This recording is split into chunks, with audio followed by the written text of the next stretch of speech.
Assalamualaikum warahmatullahi wabarakatuh.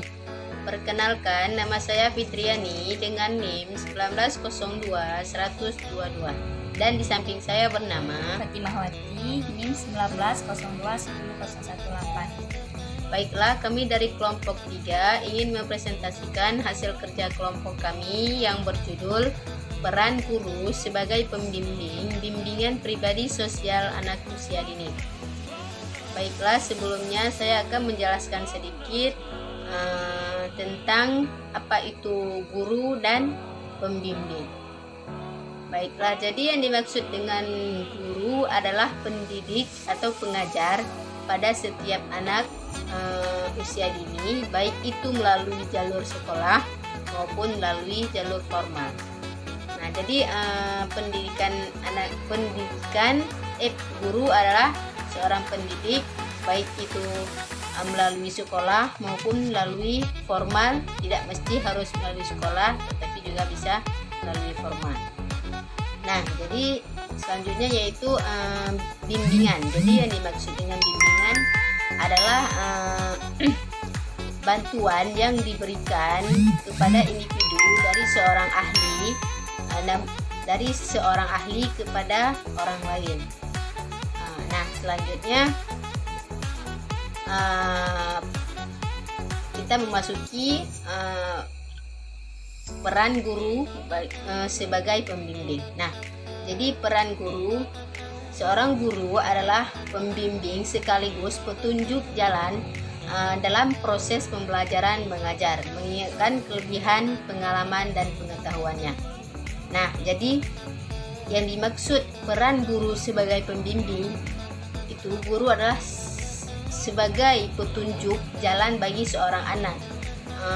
Jadi kita memberitahukan kepada anak ilmu-ilmu yang bermanfaat dan mengajarkan hal-hal yang baik kepada anak.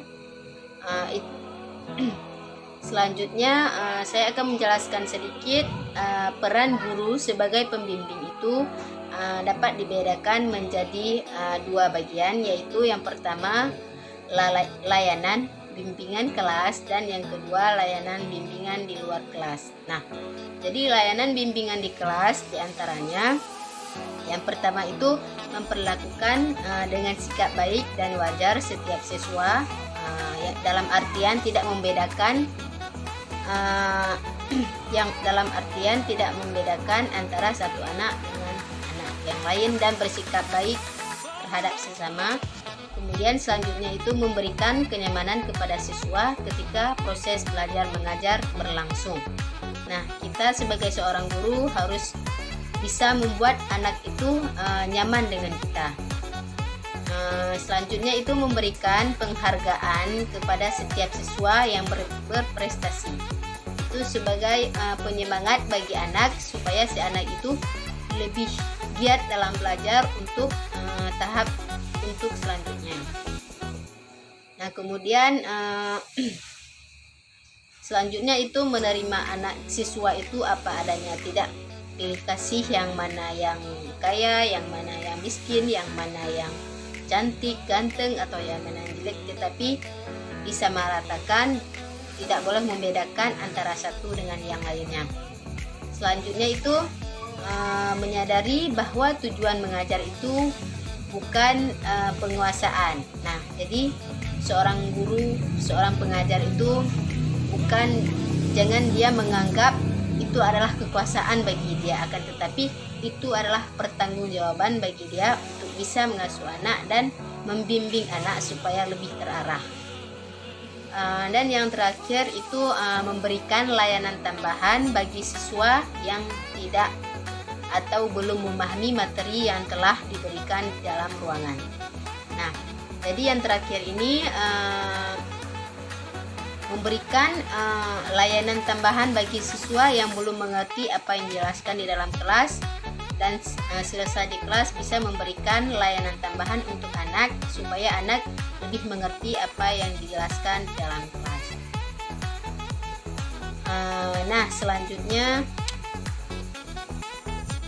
Nah, selanjutnya itu ada layanan bimbingan di luar kelas. Nah, jadi proses pembelajaran bagi anak usia dini ini bisa juga dilakukan di luar kelas, tidak hanya di dalam kelas saja. Anak itu bisa menambah wawasan. Jadi layanan bimbingan di luar kelas yang pertama yaitu memberikan pengajaran perbaikan. Nah, jadi untuk bisa mengikuti ulang. Yang kedua yaitu memberikan pengayaan dan pengembangan bakat siswa. Nah, jadi dengan kita bermain di luar, anak juga bisa mengembangkan pikiran anak dan juga kemampuan anak.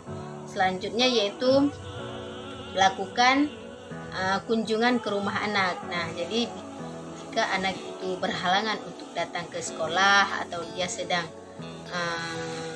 dalam keadaan kurang sehat, itu bisa juga untuk menghampiri anak ke rumahnya. Selanjutnya yaitu menyelenggarakan kelompok belajar yang bermanfaat.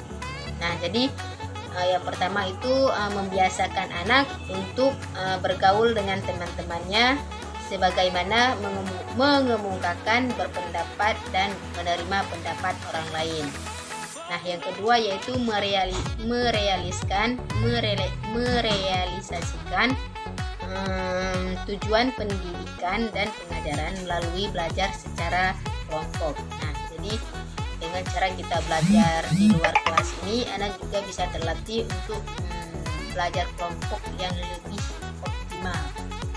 Nah, selanjutnya yaitu anak juga bisa mengatasi kesulitan belajar secara bersama. Nah, jika anak mengalami kesulitan dalam memahami atau mengerti suatu pembahasan yang telah dijelaskan, anak bisa belajar bersama-sama ketika di luar kelas.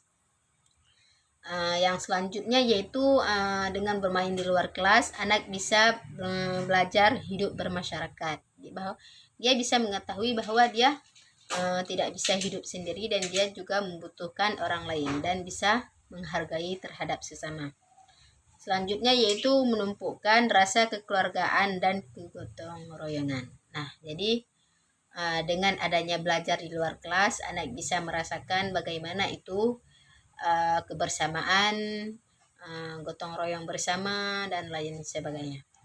Mungkin cukup sekian yang dapat saya sampaikan. Untuk materi selanjutnya akan disampaikan oleh teman saya. Kepada teman saya persilahkan. Baik, saya akan menjelaskan tentang bimbingan pribadi sosial. Jadi bimbingan pribadi sosial diarahkan untuk memantapkan kepribadian dan mengembangkan kepribadian untuk kemampuan anak untuk menangani masalah-masalah dirinya.